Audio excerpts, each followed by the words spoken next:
के मुख्यमंत्री श्री बसवराज बोम्मई जी, मंत्री परिषद में मेरे साथी प्रहलाद जोशी जी, संसद में हमारे वरिष्ठ साथी डॉक्टर वीरेंद्र हेगड़े जी, परम पूज्य स्वामी निर्मलानंद नाथ स्वामी जी, परम पूज्य श्री श्री शिवरात्रि देशी केंद्र स्वामी जी, श्री श्री विश्व प्रसन्न तीर्थ स्वामी जी, श्री श्री नंजावजा स्वामी जी, श्री श्री शिवमूर्ति शिवाचार्य स्वामी जी, केंद्रीय मंत्रिमंडल के मेरे सभी सहयोगीगण, सांसदगण, भाई सीटी रवि जी, दिल्ली कर्नाटका संघ के सभी सदस्यगण, देवी और सज्जनों, सबसे पहले तो मैं आप सभी का स्वागत करता हूं, अभिनंदन करता हूं। आज दिल्ली कर्नाटका संघ एल्लादुरु इरु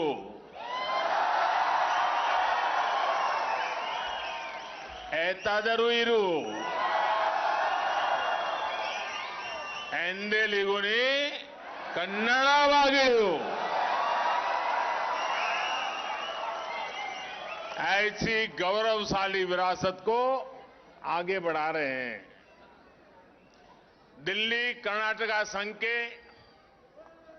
75 वर्षों का यह उत्सव ऐसे समय में हो रहा है जब देश भी आजादी के 75 वर्ष का अमृत महोत्सव मना रहा है। जब हम 75 वर्ष पहले की परिस्थितियों को देखते हैं, उनका आकलन करते हैं, तो हमें इस प्रयास में भारत की अमर आत्मा के दर्शन होते हैं। दिल्ली कर्नाटका संघ का गठन दिखता है कि आजादी के उस प्रथम पहर में किस तरह लोग देश को मजबूत करने के मिशन में जुट गए थे। मुझे खुशी है कि आज आजादी के अमृत काल के पहले प्रहर में भी देश की वो ऊर्जा, वो समर्पण आज उतना ही जीवंत नजर आता है।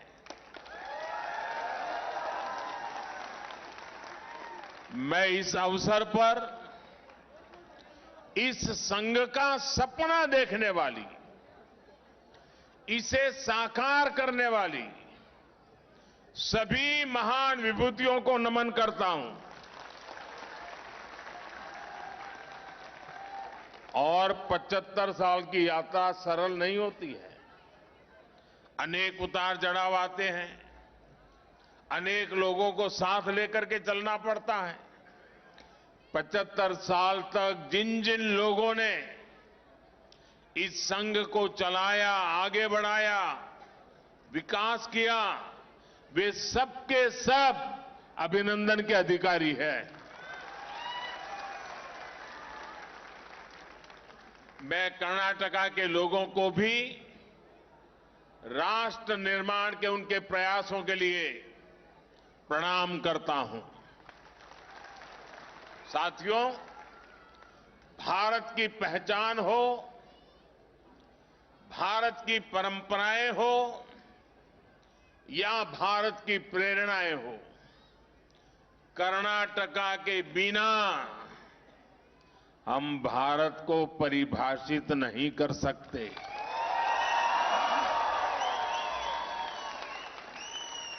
पौराणिक काल से भारत में कर्नाटका की भूमिका तो हनुमान की रही है। हनुमान के बिना न राम होते हैं न रामायण बनती है। युग परिवर्तन का कोई मिशन अगर अयोध्या से शुरू होकर रामेश्वरम जाता है तो उसको ताकत कर्नाटका में ही मिलती है। भाइयों बहनों, मध्यकाल में भी जब आक्रांता भारत को तबाह करने का प्रयास करते हैं और सोमनाथ जैसे शिवलिंग तोड़े जाते हैं तो कर्नाटका के देवरा दासिमैया, मादरा चिन्नैया, डोहर कक्कैया और भगवान बसवेश्वरा जैसे संत जन जन को इष्टलिंग से जोड़ देते हैं।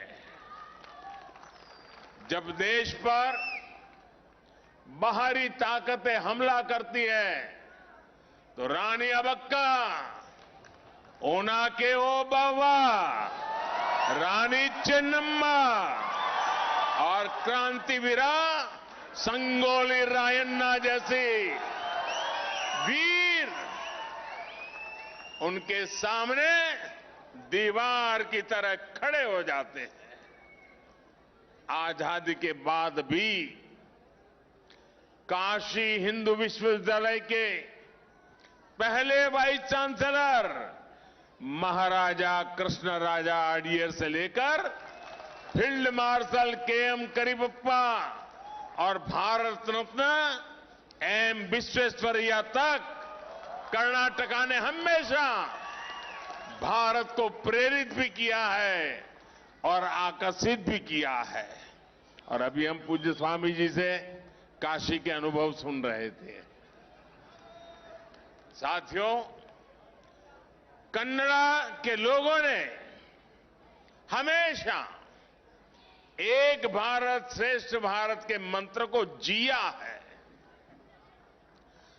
उसकी प्रेरणा उन्हें कर्नाटका की धरती से ही मिलती है। राष्ट्र कवि कुवेंपु की रचना नाड़ा गीते हम अभी सभी ने उसको सुना और पूज्य स्वामी जी ने भी उसकी व्याख्या की। कितने अद्भुत बोल है। जय भारत जननी या तनु जाते, जय है कर्नाटका माते। कितनी आत्मीयता से उन्होंने कर्नाटका माते की स्तुति की है। इसी में उन्होंने कहा है कि वो भारत माता की तनु जाते हैं। इस गीत में भारत भर की सभ्यता का भी वर्णन है और कर्नाटका के महत्व और भूमिका का भी जिक्र है। जब हम इस गीत के भाव को समझ लेते हैं तो हम एक भारत श्रेष्ठ भारत की भावना को भी समझ जाते हैं। साथियों, आज जब भारत G20 जैसे बड़े वैश्विक समूह की अध्यक्षता कर रहा है तो लोकतंत्र की जननी, मदर ऑफ डेमोक्रेसी के रूप में हमारे आदर्श हमारा मार्गदर्शन कर रहे हैं।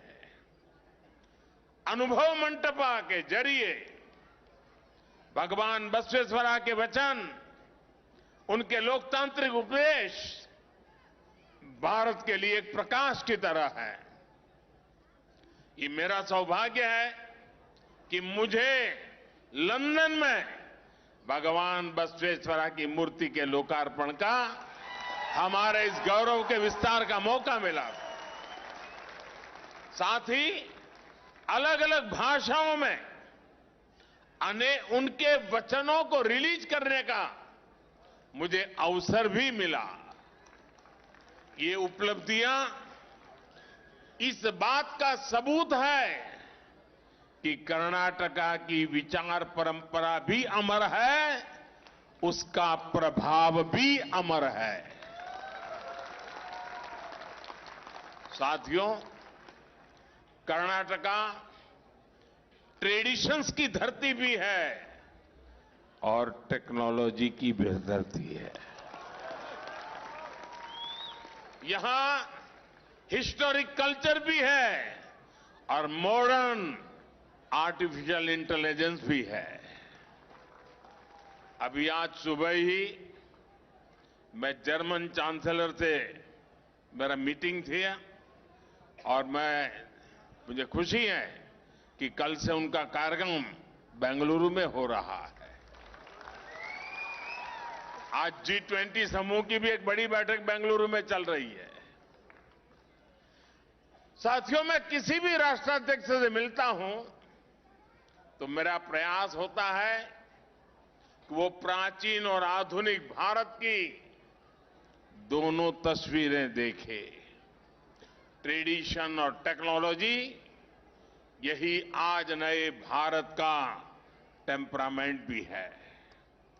आज देश विकास और विरासत को, प्रोग्रेस और परंपराओं को एक साथ लेकर आगे बढ़ रहा है। आज एक और भारत अपने प्राचीन मंदिरों को, सांस्कृतिक केंद्रों को पुनर्जीवित कर रहा है, तो साथ ही हम डिजिटल पेमेंट के मामले में वर्ल्ड लीडर भी बन जाते हैं।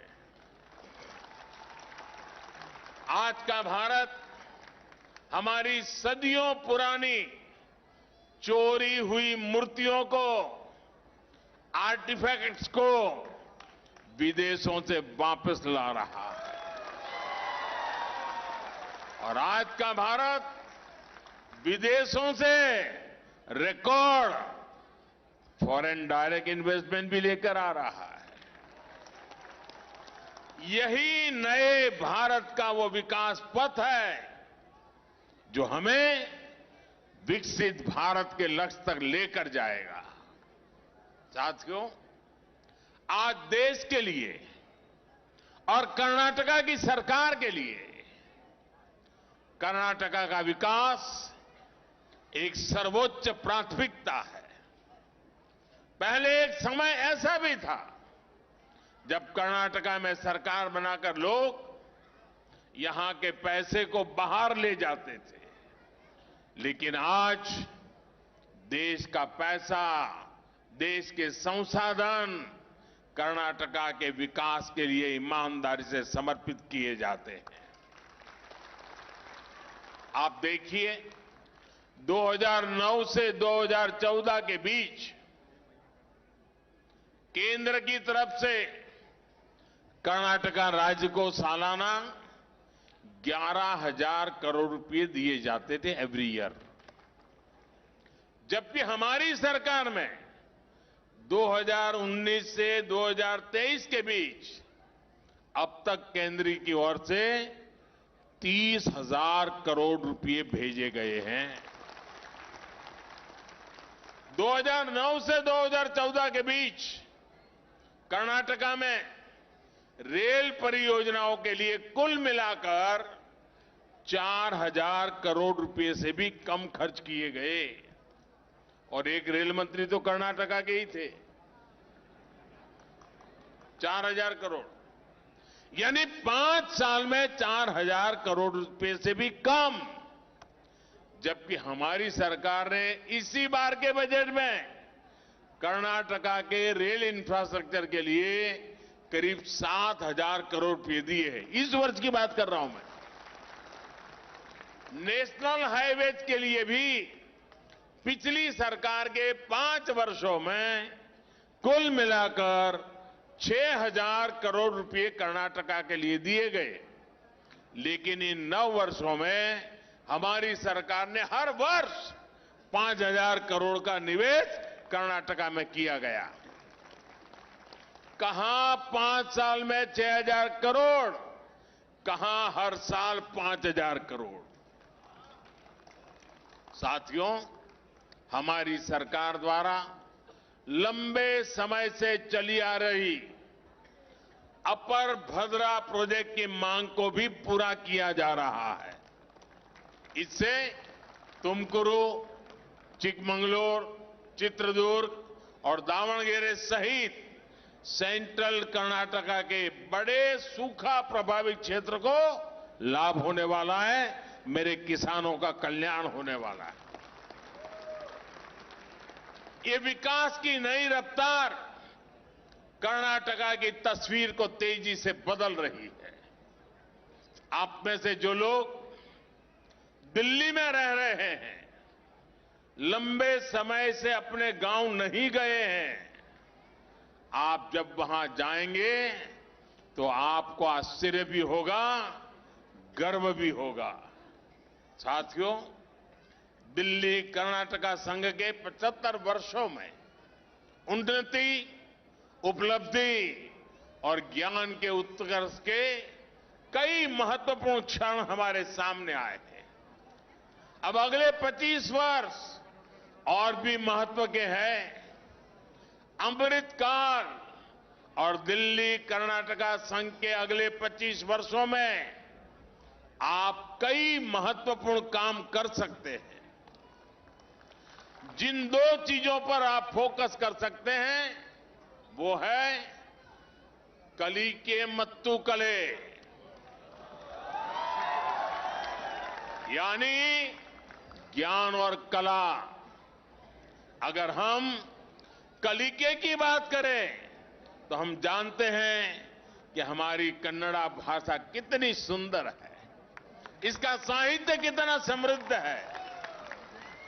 साथ ही साथ कन्नड़ भाषा की एक और विशेषता है, ये वो भाषा है जिसे बोलने वालों में रीडिंग हैबिट बहुत स्ट्रांग होती है। कन्नड़ भाषा के पाठकों की संख्या भी बहुत ज्यादा है। आज किसी कन्नड़ में कोई अच्छी नई किताब आती है तो कुछ ही हफ्तों में पब्लिशर को उसे रीप्रिंट करवाना पड़ता है।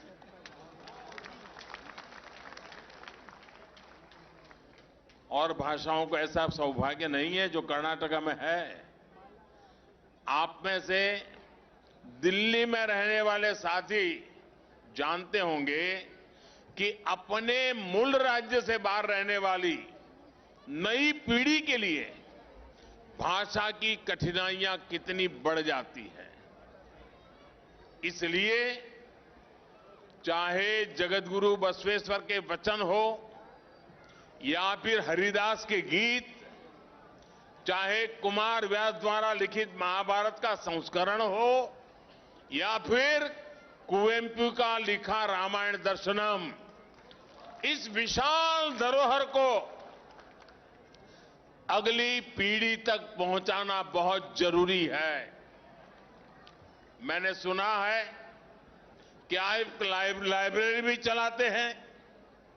आप नियमित रूप से स्टडी सर्कल, सेशंस, साहित्य संबंधित चर्चा, बार बार अनेक कार्यक्रम आप आयोजित करते रहते हैं। इसे और अधिक प्रभावी बना सकते हैं। इससे आप दिल्ली के कन्नडिगांव के बच्चों को कन्नड़ में पढ़ने की आदत विकसित करने में मदद कर सकते हैं। इस तरह की प्रयासों से कलिके यानी ज्ञान का जो प्रसार होगा वो दिल्ली के कन्नड़ लोगों के साथ साथ दूसरों को भी प्रभावित करेगा। कन्नड़ा कलियरी यानी कन्नड़ सीखना और कन्नड़ा कलिसिरी यानी कन्नड़ सिखाना, दोनों में मदद होगी। साथियों, कलिके के साथ कले यानी आर्ट के क्षेत्र में भी कर्नाटका ने बहुत असाधारण उपलब्धियां हासिल की है। मैं आभारी हूं इस कार्यक्रम में इतने कम समय में मुझे पूरे कर्नाटक के कल्चरल को इसकी यात्रा करने का मौका मिल गया। कर्नाटका क्लासिकल आर्ट और और जानपदा आर्ट दोनों में समृद्ध है। कंसाले से लेकर संगीत की कर्नाटका शैली तक, भारतनाट्यम से लेकर यक्षगान तक, कर्नाटका की हर कला हमें आनंद से भर देती है। पिछले कई वर्षों से दिल्ली कर्नाटका संघ ने कई ऐसे कार्यक्रम आयोजित किए हैं, लेकिन अब इन प्रयासों को नेक्स्ट लेवल पर ले जाने की जरूरत है। मेरा आग्रह है कि भविष्य में जब भी कोई कार्यक्रम हो तो हर डेली कन्नाडिगा फैमिली ये प्रयास करे कि उनके साथ एक गैर कन्नड़ परिवार भी शामिल हो, ताकि वो कर्नाटका के वैभव के साक्षी बन सके और कर्नाटका की समृद्ध कलाओं का आनंद ले सके। कन्नड़ संस्कृति को दिखाने वाली कुछ फिल्में गैर कन्नड़ लोगों में भी बहुत लोकप्रिय हुई है। इससे लोगों में कर्नाटक को जानने समझने की जिज्ञासा बढ़ी है। हमें इस जिज्ञासा का उपयोग करना है। साथ ही मेरी आपसे एक और अपेक्षा है। कर्नाटका के कलाकार, प्रबुद्ध लोग जो यहां आए हैं, आप दिल्ली में national war memorial, PM museum और कर्तव्य पथ जैसी जगहों पर जरूर जाना, उसके बाद ही वापस जाना। आपको ऐसा बहुत कुछ देखने को मिलेगा जो आपको गर्व से भर देगा। आपको लगेगा कि ये काम बहुत पहले हो जाने चाहिए थे। मैं चाहूंगा कि आप यहां के अनुभवों को कर्नाटका के लोगों को भी बताएं। साथियों, इस समय दुनिया भारत की पहल पर इंटरनेशनल ईयर ऑफ मिलेट्स मना रही है। कर्नाटका तो भारतीय मिलेट्स यानी सिरी धान्या का प्रमुख केंद्र रहा है। आपका श्री अन्न रागी कर्नाटक की संस्कृति का हिस्सा भी है और आपकी सामाजिक पहचान भी है। कर्नाटका में हमारे येदियुरप्पा जी के समय से ही सिरी धान्या के प्रमोशन के लिए कार्यक्रम भी शुरू किए गए थे। आज पूरा देश कन्नडिगाओं के रास्ते पर चल रहा है और मोटे अनाजों को श्री अन्न बोलना शुरू कर दिया है। आज जब पूरा विश्व श्री अन्न के फायदों और इसकी जरूरत को समझ रहा है, तो आने वाले समय में इसकी मांग भी बढ़ने वाली है। इससे कर्नाटका के लोगों का, कर्नाटका के छोटे छोटे किसानों का बहुत फायदा होने वाला है। साथियों, 2047 में भारत जब एक विकसित राष्ट्र के रूप में अपनी आजादी के